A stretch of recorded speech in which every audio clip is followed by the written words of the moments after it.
pembelajar, apa kabar? Tentunya baik-baik saja dan semoga selalu sehat. Kita berjumpa kembali di Indonesia Belajar. Indonesia Belajar adalah sebuah media untuk belajar yang berisi motivasi, inspirasi, dan pengetahuan tentunya dari para narasumber terbaik di Indonesia. Hadir dalam platform mobile aplikasi yang sahabat pembelajar bisa langsung download di Google Play Store maupun di Apple App Store, ataupun Anda bisa langsung klik saja di website kita di indonesiabelajar.id, ataupun melakukan follow pada Instagram kami di indonesia_belajar.id. Dan sahabat pembelajar jangan lupa juga untuk melakukan follow pada Instagramnya Pak Halim, @halimciang. Dan bagi Anda yang memiliki Facebook, Anda juga boleh sekali untuk melakukan like pada Facebook fanpage kami di indonesiabelajar.id. Dan kami telah membuat juga sebuah grup WA khususnya untuk Pak Halim. Jadi bagi Anda yang belum masuk ke dalam grup WA tersebut, boleh sekali untuk masuk ke dalam grup WA karena materi kita hari ini akan di-share di sana.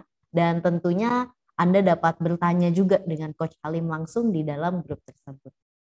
Jangan lupa langsung saja memberikan nomor WhatsApp pembelajar di kolom komentar. Nanti kita akan langsung masukkan Anda ke dalam grup tersebut.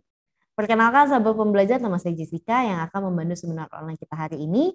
Dan seperti biasa, setiap hari Senin, setiap 2 minggu sekali, setiap hari Senin, kita menghadirkan seseorang yang luar biasa. Beliau adalah Bapak Coach Halim Ciang.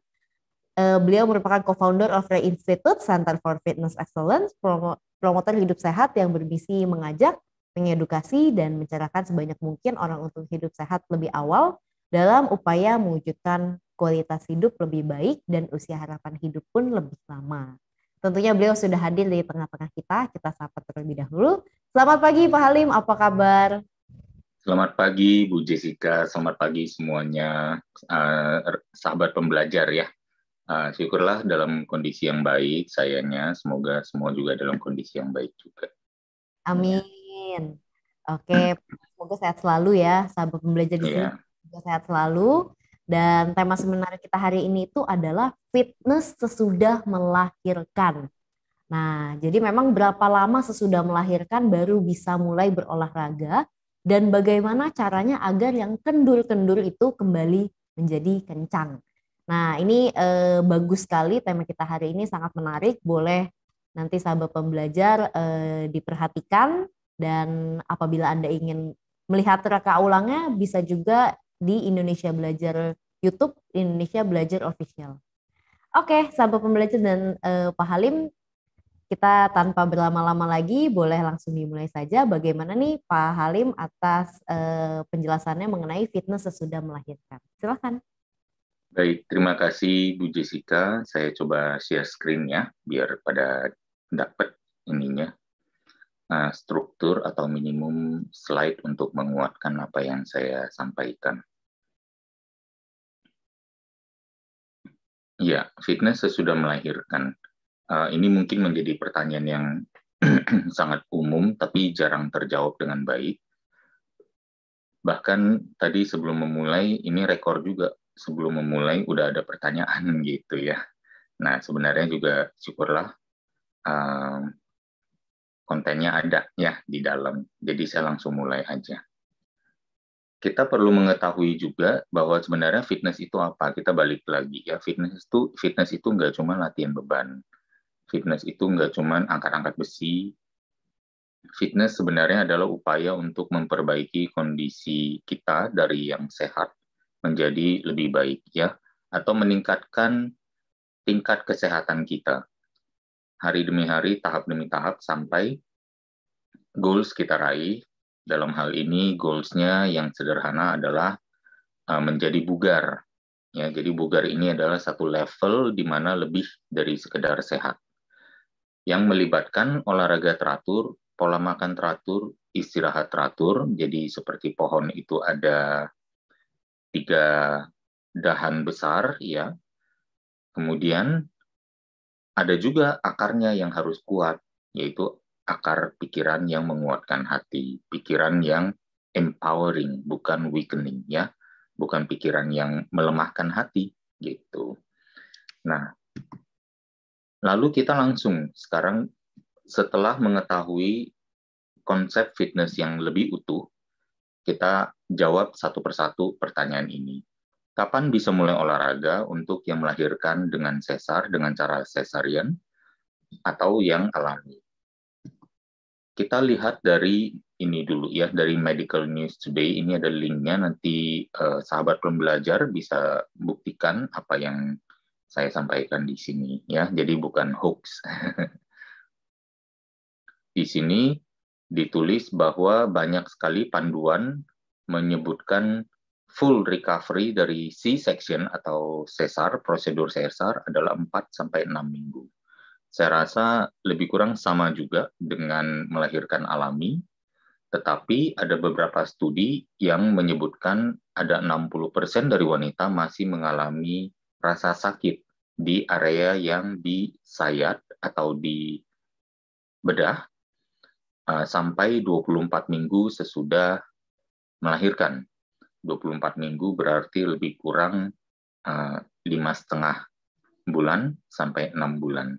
Jadi memang rasa sakit itu bisa jadi mengindikasikan luka sayatan yang belum sembuh, atau memang ada satu bagian dari struktur anatominya yang memang terluka secara lebih lama, atau memang pemulihannya terganggu oleh satu dan lain hal. Dalam hal ini saya mensuspek bahwa sekali lagi ya, bahwa ada kebutuhan tubuh akan beberapa nutrisi yang bisa mempercepat sembuhnya luka. Seperti vitamin C, zinc juga membantu untuk anti-infeksi, dan juga bahkan protein sebagai bahan baku untuk bagi tubuh untuk merajutnya semua jaringan-jaringan itu supaya mengikat dengan kencang lagi. Jadi saya rasa ada beberapa dari elemen nutrisi seperti itu, dan tidak terbatas hanya pada 3 nutrisi tadi, vitamin C, zinc, dan protein, ya, yang memang perlu mendapat perhatian atau cukup dalam pola makan sehari-hari. Dan kebanyakan karena mungkin kelimpungan atau keteteran memiliki bayi dengan kesibukan yang ada, akhirnya nutrisi menjadi bagian yang paling mudah terlantar, sehingga rasa sakit dalam garis miring pemulihan dari operasi sesarian itu tidak bisa optimal atau berjalan dengan sangat lambat. Bagi wanita yang melahirkan itu rata-rata semuanya pasti mengalami yang namanya masa nifas. Masa nifas itu konon bisa sampai 30 atau 40 hari. Itu ya sebaiknya memang dilewati. Masa yang mungkin agak ribet karena apa? Di dekat luka, terutama yang melahirkan alami, di dekat luka yang harusnya kering supaya cepat sembuh, ini malah mengalami seperti menstruasi yang berkepanjangan selama 30 hari. Jadi sudah diketahui di sini bahkan kebutuhan akan zat besi juga perlu ya. Tapi jangan khawatir juga karena sebenarnya ini mungkin hanya excess blood yang tubuh kita tidak perlukan karena memang terjadinya peningkatan volume darah di tubuh saat seorang ibu, ya bukan kita ya, nanti kita cowok juga hamil lagi. Saat seorang ibu sedang mengandung, jadi memang ada terjadi penambahan volume darah di sana. Tapi yang unik adalah bahwa tidak ada larangan satupun untuk menggendong bayi dalam masa nifas itu. Berarti sebenarnya ada implikasi, ada beberapa, kalau bayi itu kan begitu lahir, ada yang katakan yang kecil mungkin 2,8 kilo, ya, ada yang besar sampai katakan 3,5 kilo. Rentang paling banyak memang mungkin di sana, 2,8, 2,7 sampai 3,5. Jadi, dan itu biasanya setiap bulan si bayi naik 1 kilo rata-rata. Yang berarti kalau seorang ibu menghadapi kondisi ini, katakan bersabar 2 bulan baru merasa nyaman untuk berolahraga, tetap aja mengangkat bayi 3-4 kilo itu merupakan satu challenge tersendiri, ya. Dan memang adalah tantangan fisik yang memang sebenarnya bisa dilalui. Jadi itu sebenarnya mengindikasikan, bisa lo olahraga asal tahu aja bagaimana melakukannya. Yuk kita lanjut lagi. Jadi poin untuk masa nifas dan pemulihan dari misalnya luka operasi, pertama tentunya sebagai seorang ibu ya, apalagi ini anak pertama misalnya, ya time management sangat diperlukan. Saya rasa time management atau perencanaan maupun persiapan, preparation, planning and preparation sudah harus ada sebenarnya dari masa hamil ya.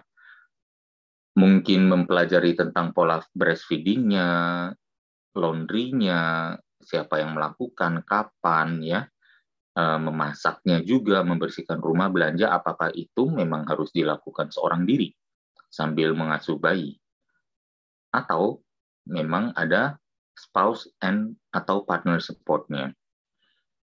Sebenarnya pun kalau kita melihat dari pengalaman yang ada, biasa bayi yang baru lahir itu tidurnya masih lebih kurang 20-21 jam untuk mungkin setahun pertama atau 6 bulan pertama. Dan dalam kondisi ini sebenarnya memungkinkan para ibu untuk mengatur semuanya secara lebih baik gitu ya, termasuk waktu istirahat ya. Memang katanya bayi meskipun tidurnya 20 jam tapi bangun 4 jamnya itu ada di jam tidurnya orang tua, bisa jadi. Tapi saya rasa mungkin ini bisa disiasati ya, agar si bayi bisa memiliki pola tidur yang sama dengan orang tuanya. Nah, ini ya, kalau misalnya kalau mau memasak gimana makan diet gitu ya, supaya nutrisi terpenuhi tapi juga bisa efisien, tidak memakan terlalu banyak waktu. Ini saya ambil dari buku terbaru kami ya, saya dan Mas Adirai dan saya, namanya yang 108 ya. Menjawab 108 pertanyaan populer seputar fitness. Di sana ada satu pertanyaan tentang katanya diet lebih baik mandiri, mempersiapkan sendiri. Tapi saya kan tidak punya waktu. Salah satu contohnya mungkin ibu yang baru melahirkan. Di sini masuklah konsep meal prep. Masak sekali dengan jumlah yang lebih banyak untuk bisa dimakan berkali-kali. Jadi kan 3 kali makan, masaknya sekali. Gitu. Daripada sekali makan, masak sekali, bayangkan betapa repotnya. Untuk belanjanya, untuk potong-potongnya, untuk masaknya, lalu makan dan bersih-bersihnya lagi. Bersih-bersih dari mentah sampai ke piring-piring yang sudah dipakai. Mau tidak mau, menyadari sibuknya seperti itu tidak worth it bagi kita untuk melaluinya setiap kali kita makan. Berarti kita perlu masak dalam jumlah yang banyak supaya bisa dimakan berkali-kali. Bagaimana dengan sayur-sayur bisa pilih fresh ya? Kemudian percepat proses masak ya, protein. Misalnya kalau mau makan daging sapi, karena daging sapi banyak zat besi ya, protein hewani, pilih yang cincang ya, jangan pilih yang sengkel atau apapun juga. Bahkan saya rasa tenderloin pun akhirnya akan menjadi masalah kalau ternyata nanti harganya mahal ya. Tidak banyak yang mungkin bisa afford, dan tidak mungkin setiap kali makan itu nanti bagaimana dengan reheat ya, memanaskan kembali, nanti lama-lama dagingnya makin keras dan lain sebagainya. Jadi pilih yang mudah dimakan atau dikonsumsi walaupun cepat dimasak dengan misalnya api seadanya nih, mau api besar, api kecil, api sedang tidak masalah ya. Atau protein seafood yang cepat matang ya. Secara umum seafood, protein putih maksudnya, secara umum seafood, ikan, telur, ya, tempe, daging ayam, itu rata-rata juga mudah sekali matang ya. Kemudian beruntungnya di zaman sekarang banyak sekali gerai online yang juga melayani menu penyajian yang lebih sehat. Jadi itu bisa menjadi variasi sehingga meringankan tugas seorang ibu baru dalam time management atau time empowerment untuk sepanjang apa ini namanya, bukan profesi ya, tapi memang peran yang sangat begitu motherhood, ya, satu peran yang begitu luar biasa yang harus kalau bisa sebagus mungkin gitu ya, karena perannya luar biasa penting dan berharga dan precious. Nah, saya merancang sedikit program olahraga untuk bisa diikuti dan ini mempertimbangkan luka-luka operasi ya maupun luka melahirkan operasi sesar maupun luka melahirkan alami. Di sini ada gerakan atas yang namanya squats. Lakukan 5 set kali 15 kali. Kalau dilakukan dengan lambat dan penuh kendali otot atau muscle control, 15 kali sebenarnya sudah cukup terasa. Ya. Istirahat 1 set itu 1 menit ya per setnya. Jadi setelah berhenti di repetisi terakhir, dimulai lagi di repetisi pertama di set baru, itu lebih kurang 1 menit. Gerakannya harus halus, lambat, dan seimbang. Dan perhatikan di gambar, ikuti benar-benar, tidak terjadi kuncian.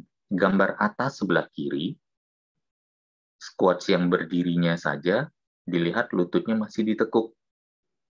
Lututnya tidak lurus habis berdiri yang membuat tekanan di paha berkurang atau hilang. Jadi tekanan di paha harus terus ada sepanjang 15 kali pengulangan itu. Ya, jadi jangan ibaratnya curi-curi meringankan tantangan dengan meluruskan kaki. Maksudnya itu ya. Kemudian gerakan kedua yang namanya mereka bilang glute bridge, ada yang bilang hip thrust ya. Bisa dilakukan dengan 2 variasi. Dengan tungkai yang tegak lurus dari lantai atau tungkai yang lebih miring. Keduanya melatih tungkai yang lebih lurus ini harusnya melatih lebih banyak di bokong ya. Tapi kalau untuk yang garis yang lebih atau yang lebih miring atau dengan mengikuti tungkainya mengikuti garis oranye, bisa jadi akan melatih lebih banyak otot paha belakang ya. 5 set kali 15 pengulangan juga, istirahatnya juga sama, lakukan halus, lambat, dan seimbang. Nah, kalau di sini salah satu tipsnya adalah untuk tidak mendaratkan pinggul di lantai. Mendaratkan pinggul di lantai ini akan mengurangi tekanan juga pada otot. Hampir sama dengan tadi yang squats yang meluruskan kaki untuk mencuri diskon tantangan, itu jangan kita lakukan. Jadi pinggulnya harus selalu ada di udara dan tidak mendarat di lantai.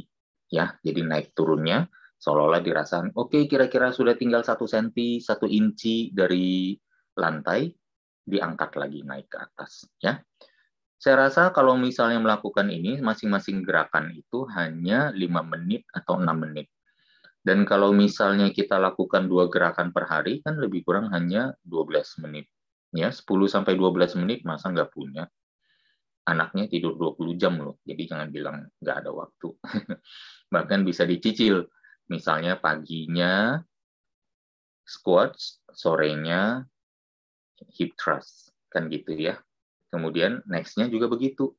Misalnya dengan dumbbell, melakukan yang gerakan atas untuk bahu, yang namanya lateral raise.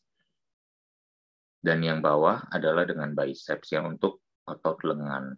Nah, ini juga akan membantu meningkatkan kekuatan dan ketahanan menggendong bayi. Ya, sama skemanya supaya tidak terlalu pusing memikirkan ada perubahan apapun, semuanya sama. Yang penting gerakannya berbeda, dilakukan secara halus, lambat, dan seimbang. Ya, tarik hembus nafas teratur juga bagus, melibatkan irama nafas sebagai penentu irama gerak. Ya, karena terkadang kita berolahraga, gerakannya terlalu cepat, nafasnya ketinggalan. Nah, ini sebaliknya. Nafaslah yang menentukan irama gerak, ya. Nah, yang gerakan ketiga bisa juga dengan jinjit dan dengan dumbbell extension untuk triceps, ya. Elbow extension. Kedua gerakan ini, yang satu latih betis, yang satu latih lengan atas atau bagian tricepsnya bagian belakang.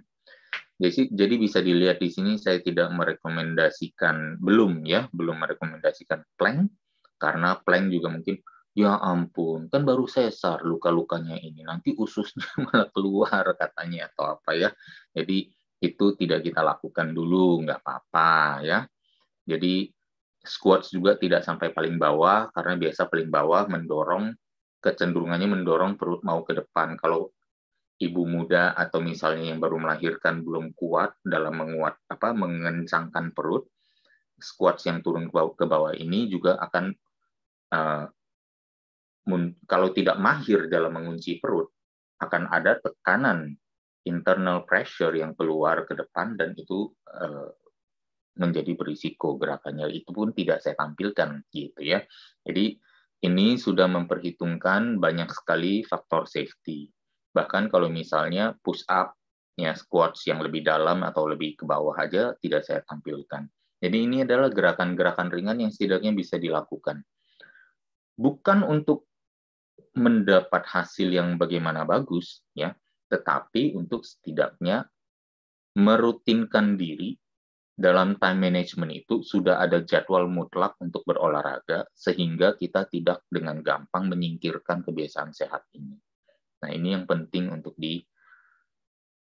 digarisbawahi ya, karena sebenarnya olahraga ini, mengatur pola makan ini, makan lebih bergizi adalah an act of self-love, self-care, merawat diri sendiri dan menyayangi diri sendiri. Karena ultimately kita tidak bisa memberikan apabila kita tidak memiliki. Jadi kalau kita memberikan tanpa memiliki, ya, atau tanpa menerapkan ke diri kita sendiri, itu namanya self sabotage, ya. Jangan kita lakukan. Oke, sekarang semoga terjawab tadi ya, yang ada yang bilang member saya atau teman saya yang lahir sesar bagaimana untuk bisa berolahraganya. Saya waktu hamil naik misalnya 20 kilo, ya, bahkan lebih, bagaimana agar berat badan bisa cepat turun. Nah, untuk ibu-ibu yang seperti ini kan tergantung juga bentuk ukuran tubuhnya ya, gitu. Tapi kita lihat satu persatu. Sorry. Yuk kita lihat satu persatu ya. Semoga screen share-nya masih ada. Tadi saya salah pencet.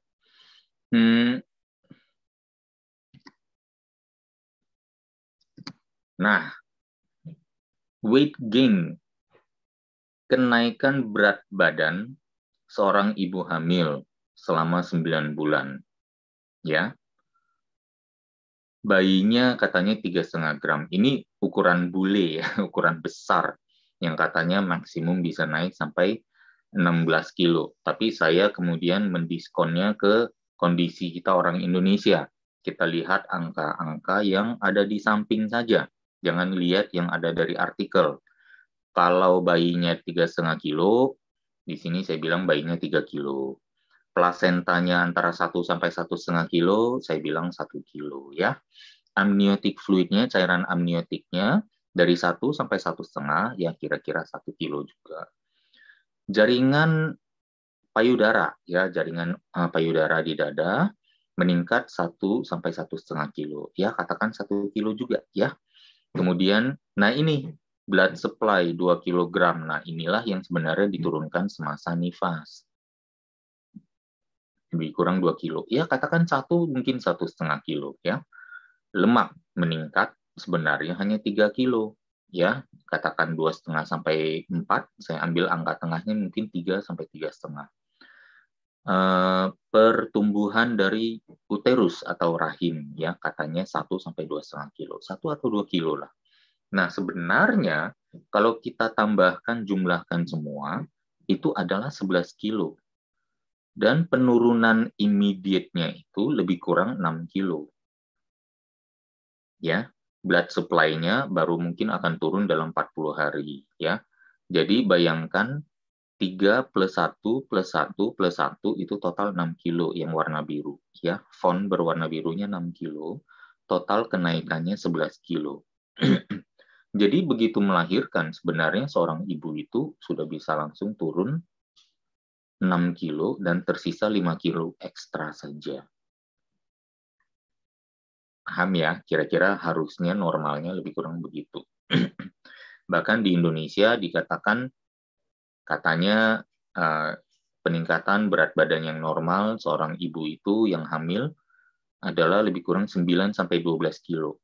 Jadi estimasi 11 kilo ini pun sudah termasuk upper level yang sudah termasuk diroyalkan atau diboros-borosin naik berat badannya. Kalau kita melihat begini berarti berat badan yang tersisa mungkin hanya 5 kilo. Pertanyaannya, bagaimana ceritanya sampean naik 20 kilo? Gitu ya. Itu namanya doyan makan. Itu yang namanya menggunakan kehamilan sebagai alasan memakan lebih banyak lagi. Sekalian mumpung udah buncit dan kelihatan jelek, ya udah dijelekin habis untuk sementara ini. Gitu ceritanya demi bayi. Jadi ada satu pembenaran diri yang sangat elegan ya untuk makan mohon maaf ya, saya lagi mencari kosakatanya nih. Makan serakus-rakusnya gitu ya. Kok bisa sampai 20 kilo? Maksudnya begitu. Tapi poin di sini adalah kalau mau lebih sehat dalam penurunannya adalah ikuti piramida makanan yang baru. Saya sempat men-share piramida makanan ini dalam channel YouTube saya, jadi mungkin bisa dicek juga. Tapi secara umum ya terlihat memang ini slide yang dari channel YouTube itu saya bawa lagi ke sini. Kemudian juga saya tambahkan penjelasannya. Upayakan untuk lebih banyak di protein. Yang kalau misalnya di protein berarti lemak alami yang ada dalam protein itu juga ikut terbawa ya. Kemudian juga serat larut dan tak larut ya, prebiotik. Ada beberapa biji-bijian di situ, tapi lebih banyak mungkin sayur-sayuran ya. Lebih sedikitnya di mana? Karbohidrat berglycemic index tinggi. Termasuk tepung putih juga berglycemic tinggi. Berglycemic tinggi yang lain apa saja? Nasi putih, ya bahkan gula pasir, ya mungkin bahkan madu juga termasuk di dalamnya. Dibatasi, ya lebih sedikit. Sekali lagi garis bawahnya lebih sedikit. Ya, bukannya melarang ya. Kemudian juga gula-gula sederhana, misalnya yang ada dalam sirup-sirup ya, misalnya yang dalam kental manis, dalam hal yang seperti itu kembali lagi lebih sedikit. Kalau nggak ada malah lebih bagus ya. Kalau bisa sampai tidak ditiadakan ya. Yang moderat itu adalah buah-buahan ya, harus terus ada supaya untuk mengkontribusikan kepada serat larut dan tak larutnya. Juga jika perlu ya ada probiotik dan umbi ya, umbi-umbian kalau memang ternyata dirasa karbonya terlalu sedikit, saya mau mengisi lagi lebih banyak, boleh gitu ya, apalagi dengan adanya aktivitas yang lebih tinggi, perlu karbohidrat boleh, tapi pilihlah yang ini, yang umbi-umbian ini berglisemik rendah, kecuali kentang. Nah hati-hati, kentang masuk ke yang berglisemik tinggi. Umbi di sini dalam pemahaman saya adalah ubi merah, ubi ungu, ya, kemudian mungkin cassava. Tapi cassava biasanya di Indonesia itu digoreng ya, tapi kalau memang bisa menemukan cara memasak baru yang lebih rendah kalori, mengkreasikan boleh aja ya, asal tidak digoreng atau dibubuhkan minyak yang terlalu banyak. Saya mengalami mood swings dan bahkan depresi postpartum. Bagaimana mengatasinya? Salah satunya adalah dengan berolahraga, ya, latihan beban karena iramanya bisa kita kontrol, level stresnya bisa kontrol, ya, stres fisik dalam hal ini stres fisik ya, karena olahraga adalah salah satu bentuk stres yang kita aplikasikan kepada tubuh kita. Pengaturan nafas, tadi saya sempat memberi penjelasan yang cukup detail tentang membuat nafas sebagai pengendali gerak, penentu tempo gerak. Hal tersebut sebenarnya sudah merupakan salah satu form of meditation. Jadi dibayangkan latihan beban bisa bahkan berpotensi lebih baik ya dibandingkan kegiatan olahraga manapun dalam hal membantu kita mengurangi level stres atau bahkan memperbaiki mood kita. Memang pasti ya secara hormonal, estrogen dan progesteron turun setelah melahirkan, tapi hormon laktogenik, hormon yang menginstruksikan payudara untuk memproduksi susu akan meningkat. Kemudian dikatakan depresi itu melanda 1 dari 8 ibu yang sudah melahirkan. Bisa jadi karena false sense of belief bahwa setelah melahirkan merasa tidak lebih cantik dan lain sebagainya, merasa berantakan, terkadang mungkin sepanjang hari di rumah dengan piyama, rambutnya acak-acakan dan lain sebagainya, lalu merasa kurang cantik dan kurang diapresiasi. Ya saya rasa balik lagi ke time management untuk mempercantik diri ya. Jadi itu semua harus diusahakan, bukannya melakukan begitu banyak pembiaran lalu sendirinya merasa diri sendiri moodnya jelek gitu. Itu kan tidak bertanggung jawab gitu. Jadi meditasi sambil berolahraga bisa terjadi saat latihan beban. Lalu mau meditasi khusus juga bisa, misalnya dengan saat berjemur ya, atau saat menyusui, atau saat sebelum tidur. Melakukan meditasi, misalnya ini ada 3 jenis nih ceritanya self-talk, berbicara kepada diri sendiri yang bisa dilakukan. Ya, saya bernafas masuk, menghirup kasih dan cinta, saya hembuskan yang namanya care atau kepedulian maupun rasa sayang, gitu ya. Nah, itu diulang-ulang terus. I breathe in love, I breathe out care. I breathe in strength, I breathe out calmness. Lalu, atau I breathe in all is well, I breathe out surrender. Gitu ya. Jadi, ini hanya beberapa masukan aja, bukan satu magic formula tertentu, tapi kita semua tahu bahwa meditasi adalah powerful tool untuk meningkatkan ketenangan di dalam hati dan di dalam diri dengan pengendalian pikiran ya. Kalau pikiran tidak kita kendalikan dalam certain level, dia akan mendominasi hidup kita dan membuat kita kacau ya. Karena biasa dari pikiran barulah ada perasaan. Dan kemudian kalau perasaannya jelek, karena dari pikiran yang jelek, perasaan jelek itu akan feeding lagi, membuat pikiran kita berpikir lebih jelek lagi. Akhirnya menjadi satu pusaran negativity yang tidak ada keluarnya. Jadi kita harus putar kembali, minimal dihentikan dengan cara menguasai kemampuan, memiliki keterampilan untuk memerintahkan pikiran berpikir yang lebih baik. Salah satu caranya, buat pikiran dilatih untuk memikirkan hanya satu hal. Hanya satu hal, bukan banyak hal dan menjadi ramai, berisik, dan bising. Kalau dengan berpikir satu hal saja, calmness terjadi. Keheningan baru bisa kita dapatkan. Bahkan ada istilah mengatakan, pikiran yang ramai membuat kita itu adalah ranah ego, ya, ranahnya ego. Pikiran yang ramai, pikiran yang tidak terkendali, pikiran yang liar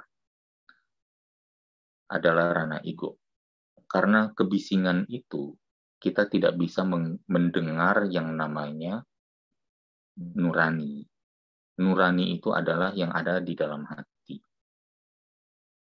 Dalam ilmu religi atau spirituality, ya, nurani itu adalah, konon katanya, adalah when God talks to you.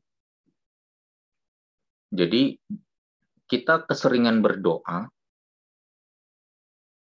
menunggu, mengharapkan, meminta jawaban, padahal jawaban itu selalu ada dan selalu tersedia apabila kita bersedia membuang keramaian kebisingan pikiran sehingga muncul yang namanya keheningan. Dari keheningan itulah suara ketukan hati, suara nurani. yang merupakan jawaban atas doa kita bisa terdengar dengan lebih kuat.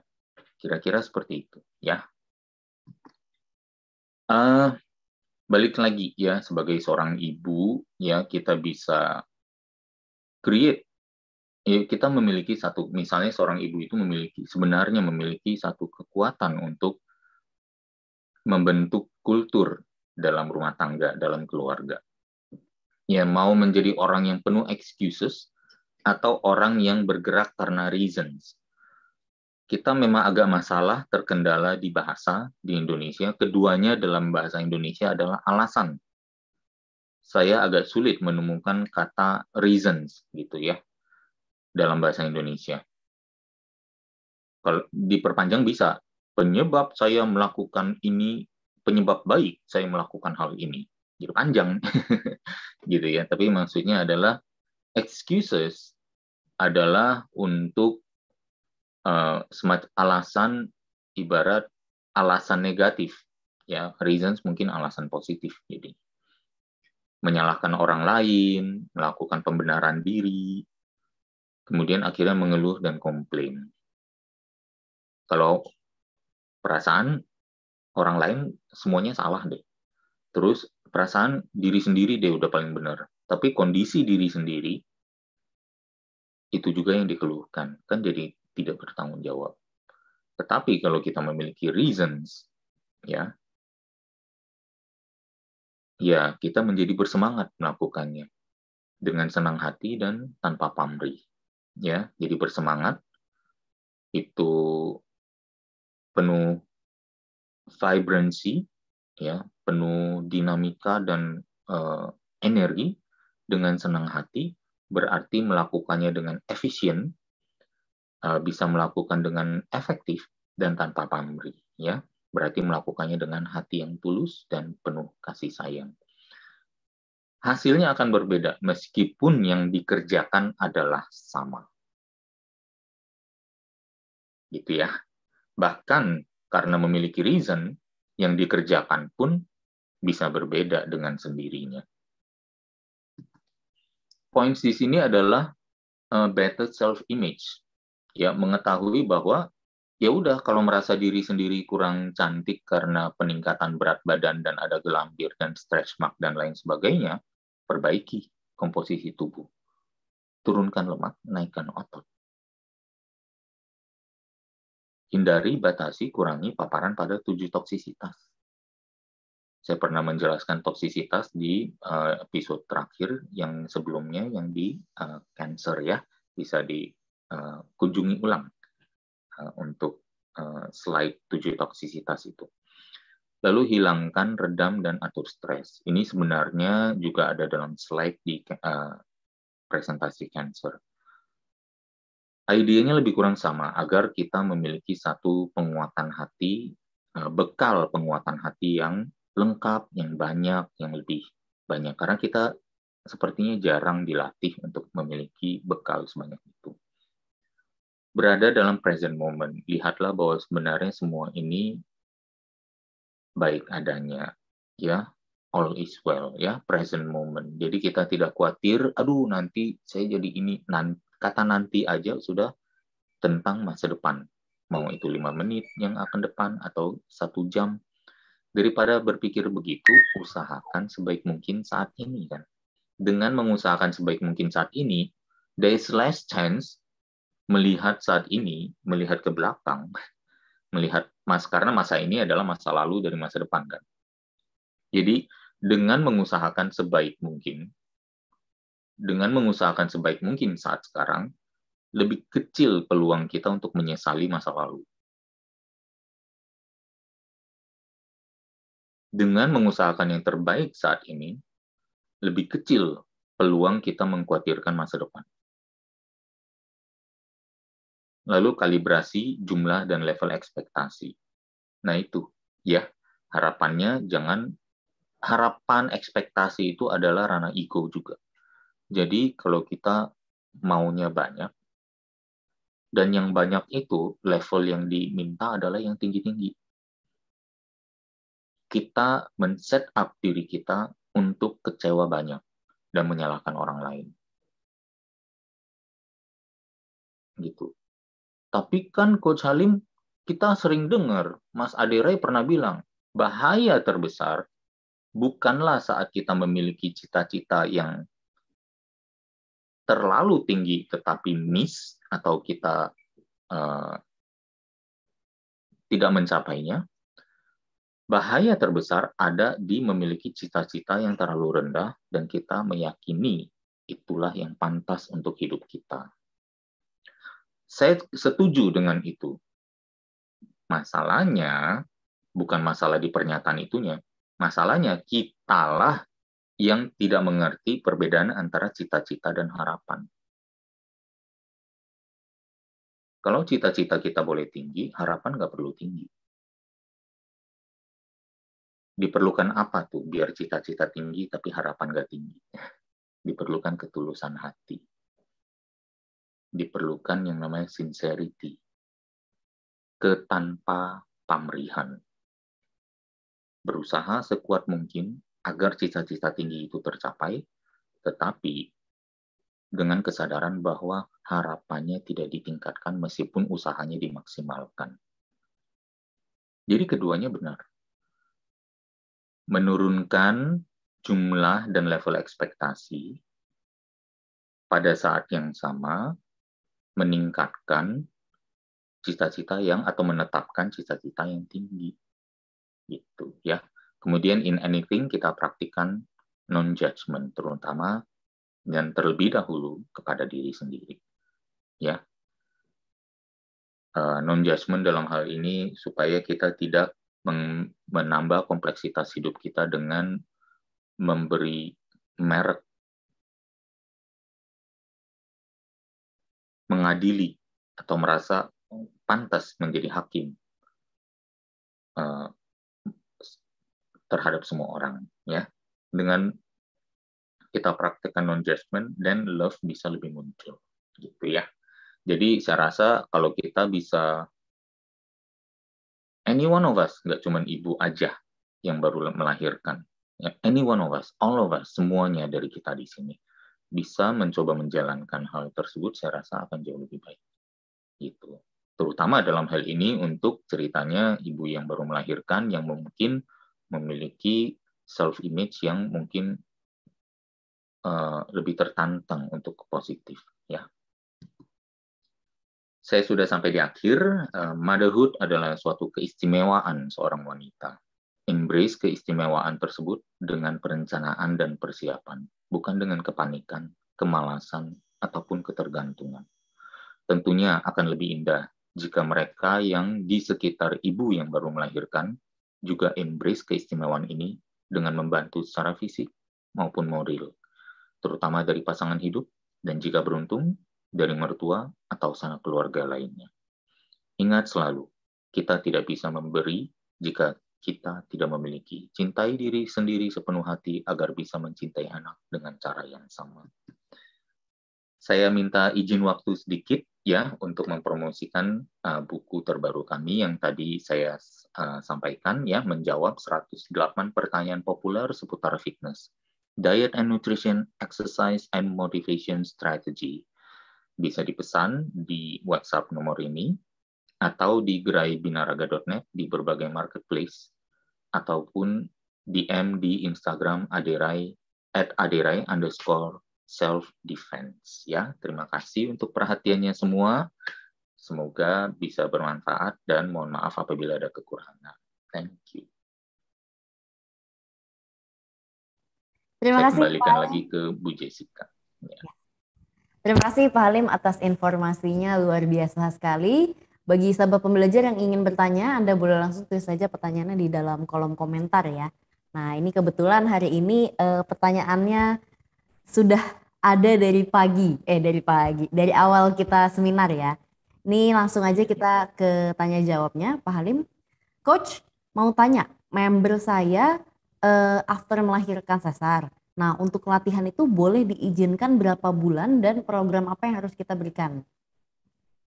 Iya, ya tadi sudah dijawab ya di slide ya. Jadi lebih kurang bagi yang merasa siap di 2 bulan, ya silakan ya. Tapi saya rasa bisa menggendong anak pun saat masih luka operasi belum sembuh, itu sudah menjadi indikasi kita bisa mengangkat beban.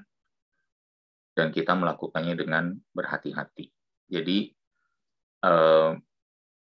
kuncinya sebenarnya adalah memberi stability pada luka tersebut. Salah satu stability yang bisa kita berikan adalah justru dengan memperkuat atau mengencangkan perut kita sepanjang saat berolahraga.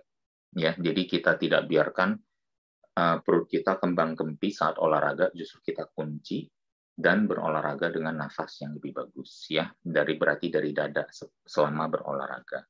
Dan hal itu akan membantu kita untuk memberikan stabilitas kepada bagian yang luka. Dan pada saat yang sama seperti tadi ya, pola makan juga sudah bisa langsung dijalankan dari day one, hari pertama setelah melahirkan, atau setidaknya dari rumah sakit. Agar yaitu nutrisi yang hilang bisa segera kembali. Adanya bahan baku untuk dan nutrisi faktor pendukung untuk mempercepat pemulihan. Saya rasa semuanya bisa dilakukan sesegera mungkin setelah balik dari rumah sakit. Ya. Terima kasih atas jawabannya Pak Halim. Nah, semoga terjawab Bapak. Nah, ini juga berarti sekaligus jawaban dari pertanyaan Bapak Joel Richard ya. Yeah. Berapa lama pasca operasi sesar bisa latihan beban lagi? Terima kasih, Coach. Nah, ini kita lanjut ke pertanyaan berikutnya dari Ibu Nonsi Yufitri. Coach, saya baru melahirkan dan operasi sesar 7 bulan yang lalu. Saya melahirkan bulan November, sudah aktif fitness sejak 2 bulan setelah melahirkan.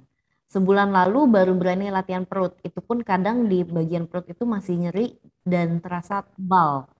Yang mau saya tanyakan itu jarak berapa bulan setelah operasi boleh latihan abs dan teknik latihan abs yang aman untuk saya. Saya bulan Maret lalu juga ikut Re-Institute Jogja. Terima kasih Bu Nonsi, silahkan Pak Halim. Ya, Bu Nancy Putri, selamat ya untuk lahirannya. Kalau nanya saya justru lebih bingung lagi. Satu, saya nggak pernah hamil dan melahirkan. Dan yang kedua, saya tidak mengalami luka sesar itu sehingga saya nggak tahu. Dan yang ketiga, yang menyayatnya kan juga bukan saya, yang menyayatnya dokter sesarnya. Jadi silakan ditanya ke dokter sesar. Yang paling tahu sebenarnya adalah kalian berdua, ya, you and the doctor. That's causing the damage, gitu. Jadi, tapi ya itu ya, mungkin salah satu indikasinya adalah kalau kita merasa bahwa perutnya masih sakit, mungkin kita bisa berpikir apa yang bisa dilakukan ya. Bukannya sekedar memang bagus ya ini jadi tidak bersedia menerima kondisi ini sebagai sesuatu yang permanen dan berusaha untuk mengimprove. Satu, percepat recovery. Berarti recovery kita kurang optimal. Balik lagi ke diri kita, evaluasi pola makan selama ini seperti apa? Sudah bagus atau belum? Yang kedua, ya apakah kita sudah menstabilkan ceritanya ya luka operasi itu, karena takutnya dengan udah 7 bulan ini jaringan yang sudah diperbaiki sudah terjadi. Nah mungkin karena apa ya, luka sayatan itu, ini saya jadi berbicara sangat umum ya, saya juga sebagai orang awam, saya tidak mengerti secara medis ceritanya sayatan itu membelah sampai berapa lapis perut ke dalam dan segala macamnya, dan dari masing-masing lapisan itu harus saling sembuh secara baik. Nah, ternyata selama ini lapisan itu tergesek-gesek gara-gara kebiasaan kita yang mungkin terlalu dinamik dan kita lupa untuk mengunci perut. Makanya mungkin sebenarnya ada konsep gunakan stagen gitu ya untuk mengencangkan area tersebut. Bisa juga, tapi di luar itu latihlah agar setelah misalnya stagen dilepas 1-2 bulan pertama, kencangkan perut secara lebih deliberate, secara lebih conscious, secara lebih aware. untuk selalu mengencangkan dan berusaha bernafas mungkin dari perut, dari dada, terutama saat olahraga. Maksudnya seperti itu ya. Dan nutrisi sebagai komponen untuk memperbaiki jaringan-jaringan yang dibelah tersebut atau yang disayat tersebut. Saya rasa akan selalu kembali ke sana. Nah, latihan perut yang awal mungkin yang bisa dilakukan biasanya adalah yang statis dulu, dimulai dari plank dan plank yang dimodifikasi yang saya pernah ajarkan, yaitu menarik siku tanpa menarik bahu, memajukan bahu. Jadi bahunya tetap ya hanging, tapi kita tarik siku, tapi bahunya tetap di tempat. Itu adalah salah satu bentuk abdominal crunch static contraction. Itu bisa dicoba ya. Semoga anjuran-anjuran seperti itu tidak menimbulkan rasa sakit dan bisa nyaman dilakukan. Thank you. Terima kasih Pak Halim atas jawabannya. Semoga terjawab Ibu Nancy. Nah ini sekarang kita lanjut ke Ibu Ajeng. Coach, sekarang lumayan populer olahraga core fix di kalangan ibu-ibu habis melahirkan. Katanya fokus melatih core dulu sebelum melakukan olahraga-olahraga lain. Nah menurut Coach Halim, apakah memang penting melatih core dulu sebelum angkat beban bagi ibu melahirkan? Lalu satu lagi Coach, bagaimana dengan ibu-ibu habis melahirkan yang memiliki diastatic recti, kondisi meregang pada otot perut itu Coach? Apakah ada latihan khusus dan gerakan-gerakan yang perlu dihindari? Silahkan Pak Halim. Oke, baik. Ini juga pertanyaan dari alumni Rai Institute. Bu Ajeng, thank you. Core fix saya sendiri nggak tahu isinya apa aja kegiatannya, tapi saya rasa selalu merupakan kegiatan yang baik ya kalau memang kita bisa memperkuat bagian area pusat tubuh kita ya. It's a good thing kalau memang, tetapi selalu saya akan, kalau misalnya mau lebih konvensional adalah mungkin melakukan pengikatan dulu dengan stagen, fokus cukup berat di nutrisi dan juga time management dulu dan melakukan kegiatan-kegiatan olahraga seperti yang tadi dulu dan bagian perutnya tidak terganggu banyak dulu. Setelah itu memastikan bahwa ceritanya nih layer demi layer ini dari tidak terjadi yang namanya di saat masalahnya kalau terlalu banyak dinamika di lapisan-lapisan itu, jaringan protein atau jaringan kulit yang tersambung itu bisa jadi menjadi satu jaringan baru yang sangat lemah karena karena waktu dirajutnya aja begini gitu loh. Jadi I'm all for stability for as long as possible untuk awal-awalnya supaya jaringan itu terbentuk sesuai lapisannya.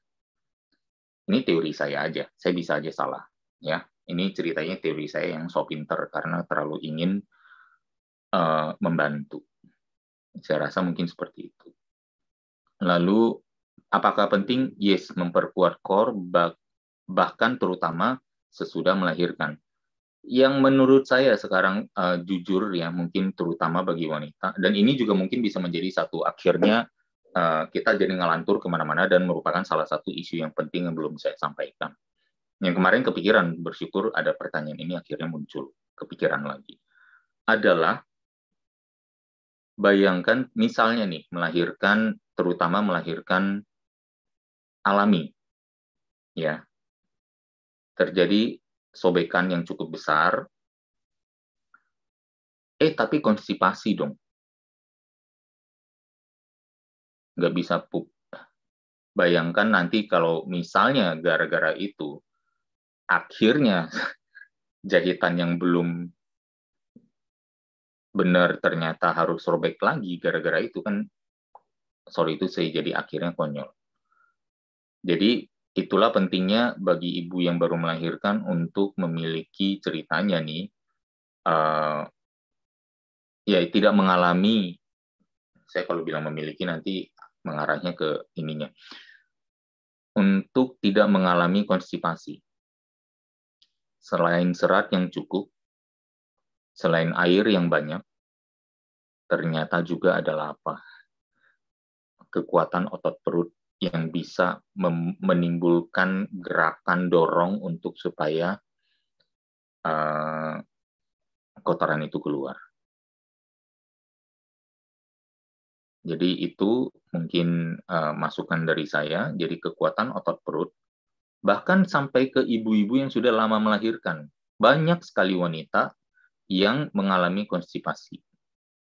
Ya, seminggu hanya 2 kali. Saya bingung tuh. Itu makanya pada berasa gemuk, kemudian buru-buru memakai pencahar supaya bisa merasa langsing lagi. Gara-gara ususnya kepenuhan yang mendorong keluar. Nah, lalu dia merasa dirinya sudah mengalami program penurunan berat badan yang luar biasa. Karena apa? Baru BAB dan ternyata turun 1,5 kilo. Sampai mic-nya hampir jatuh. Iya, saya rasa mungkin bahkan itu sampai dijadikan apa ya, peluang untuk seolah-olah jadi merek produk tertentu gitu ya. Saya kayaknya kualat nih, mikrofon saya hampir jatuh terus. Iya, jadi saya rasa kekuatan core, balik lagi ya, kekuatan core sangat penting, tetapi memang harus sangat bertahap. Tidak bisa kita melakukan gerakan dinamik, sepertinya ya, tidak bisa melakukan gerakan dinamik di saat luka operasi mungkin masih dirasakan belum pulih. Kembali lagi, kan sering tuh melakukan kontrol ke dokter meskipun sudah melahirkan. Ke dokter yang ini ya, persalinan. Tanyakan. Ya, kalau ke saya kadang saya suka bingung gitu.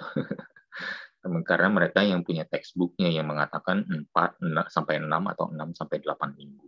Jadi saya rasa setelah 2 bulan, jadi 2 bulan pertama, lakukan olahraga mungkin dengan stagen dulu, lalu setelah lepas stagen, baru lakukan dengan pengencangan perut sendiri buat stagen alami dengan kekuatan otot perut.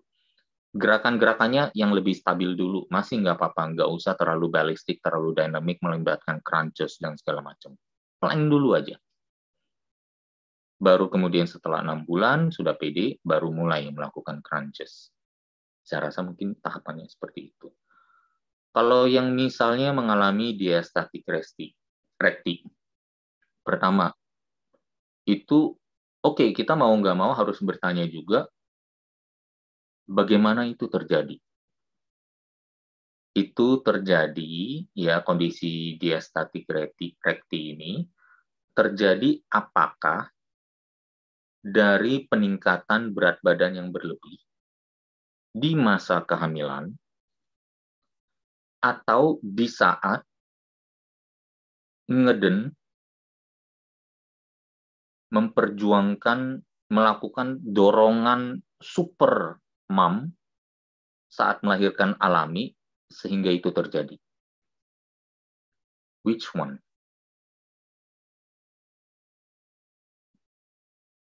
Jadi kita bisa mengetahui sebenarnya kondisi itu mungkin baru kita, memang mungkin gak ada hubungannya dengan pemulihan bagaimana supaya diastatic recti ini tidak terjadi lagi. Atau bahkan memang sudah ada begini, bagaimana menyiasatinya. Balik lagi, saya rasa tahapan tadi bisa dicoba ya. Misalnya dia stagen dari luar dulu, kemudian stagen alami dengan pengencangan perut yang lebih deliberate. Di luar olahraga pun kita masih bisa coba dengan sengaja waktu duduk menjaga postur, perut kita dikencangkan, nafas lewat dada aja. Gitu. Ini bisa kita lakukan sambil melakukan aktivitas sehari-hari. Coba diperkuat dulu di sana. Gitu ya. Baru kemudian pelan-pelan melakukan gerakan latihan perut yang statis, kemudian nanti progres lagi ke latihan perut yang lebih dinamik. Saya rasa itu satu-satunya solusi ya, tidak banyak yang bisa dilakukan. Olahraga biasanya, terutama latihan beban pada perut, ya biasanya melibatkan kontraksi otot, bukan peregangan otot ya. Jadi kontraksi otot bukan peregangan otot. Bahkan di crunches aja tidak sampai terjadi stretch yang bagaimana. Karena diastatic recti biasanya adalah stretch secara lateral atau horizontal. Kalau stretch di latihan perut adalah biasanya yang sifatnya vertikal. Saya rasa tidak akan begitu banyak mempengaruhi. Saya tidak akan menggunakan kondisi ini sebagai alasan untuk malah tidak melakukan apapun. There's something needs to be done. uh, kalau memang dibilang berisiko, kita harus ambil risikonya. Gitu. Kira-kira seperti itu, Bu Ajeng. Semoga terjawab. Terima kasih Pak Halim, luar biasa sekali. Semoga Bu Ajeng terjawab. Nah, ini sudah ada beberapa komentar dari teman-teman. Terima kasih Coach Halim, terima kasih Pak Halim. Wah mantap Coach, sharingnya yes, motherhood is a privilege. Nah, ini ada juga dari Bu Naomi. Tidak ada pertanyaan, saya setuju dan udah coba praktekkan untuk self-love terhadap diri sendiri dulu. Ternyata hasilnya lebih baik daripada saya hanya fokus untuk urus anak, rumah, dan mengabaikan diri sendiri. Terima kasih Coach untuk arahannya. Terima kasih juga Bu Naomi sudah berkomentar. Nah ini dari Bu Elfrida, materinya super cool. Saya bisa utilize yang terkait self-managing. Terima kasih banyak Pak Halim. Thank you Bu. Juga Bu Adela, setuju ini Coach. Saya sasar 3 kali saat memulai latihan beban. Weak point saya adalah otot perut. Oke. Nah, ini juga ada dari Ibu Naomi. Saya jadi kepikiran kalau wanita lebih baik punya otot perut ya. Yang baik ya, Coach. Gak rugi saya rajin sit up dari kecil. Atlet soalnya. Siap, Bu Naomi. Nah, ini Ibu Ajeng siap, Coach. Makasih banyak pencerahannya. Oke. Jadi bagi sahabat pembelajar yang masih ingin bertanya, silahkan boleh tulis saja pertanyaannya di dalam kolom komentar. Saya akan ingatkan kepada sahabat pembelajar bahwa nanti materi ini juga akan di-share oleh Pak Halim di grup. Jadi bagi Anda yang belum masuk ke dalam grup, boleh sekali untuk masuk ke dalam grup dengan memberikan nomor WA sahabat pembelajar, nanti kita akan langsung masukkan. Oke, apabila sudah tidak ada pertanyaan dari Pak Halim, mungkin boleh memberikan sebuah closing statement, silakan. Ya, baik. Terima kasih Bu Jessica, terima kasih juga semua sahabat pembelajar sudah mengikuti dari awal ya. Pada dasarnya saya bukan pakar bagaimana ya, terutama dalam hal kehamilan, ibu melahirkan dan lain sebagainya. Tapi saya hanya menggunakan logic aja gitu ya, scientific logic untuk coba mencari solusi apa yang bisa kita lakukan seaman mungkin dan seefektif mungkin. Selalu niatannya ke sana, dengan niatan ke sana, saya kemudian melakukan riset, dan kemudian niatan-niatan itu ternyata ada backup ilmiahnya. Jadi hopefully ini menjadi sesuatu informasi yang bermanfaat, dan memang bisa menjadi inspirasi untuk dicoba lakukan dan diaplikasikan ya. Saya rasa memang risiko pasti ada ya. Bahkan mungkin meningkat bagi ibu yang sudah melahirkan, terutama dengan berbagai injury tadi ya, diastasis rekti, kemudian ada disayat pula ya, kemudian ada yang sudah keburu robek di bawah, tapi kemudian dibilang aduh terlalu menyakitkan, akhirnya harus dirobek di atas juga gitu. Banyak sekali. All are super moms, jadi you all deserve untuk mempamper diri sendiri dengan baik juga. Semoga informasi ini bisa bermanfaat adanya dan siapa tahu bisa dibagikan juga ya. Thank you semuanya. Saya mohon maaf apabila ada yang kurang berkenan. Kita ketemu lagi hopefully 2 minggu ke depan. Terima kasih banyak, luar biasa sekali Pak Halim, materinya luar biasa. Saya akan ingatkan juga kepada sahabat pembelajar untuk lihat materinya di dalam grup nanti, dan jangan lupa juga untuk melakukan follow melakukan subscribe di YouTube-nya Indonesia Belajar Official. Dan jangan lupa juga untuk melakukan subscribe pada YouTube-nya Pak Halim ya. Oke, baik sahabat pembelajar, tidak terasa waktunya ternyata sudah jam 11 lewat. Terima kasih Pak Halim atas materi yang luar biasa. Terima kasih juga sahabat pembelajar telah hadir di sini. Dan kita akan berjumpa lagi di 2 minggu berikutnya, tentunya dengan tema yang tidak kalah luar biasa dari hari ini. Saya Jessica dan tim Indonesia Belajar mohon undur diri. Terima kasih dan salam sehat selalu.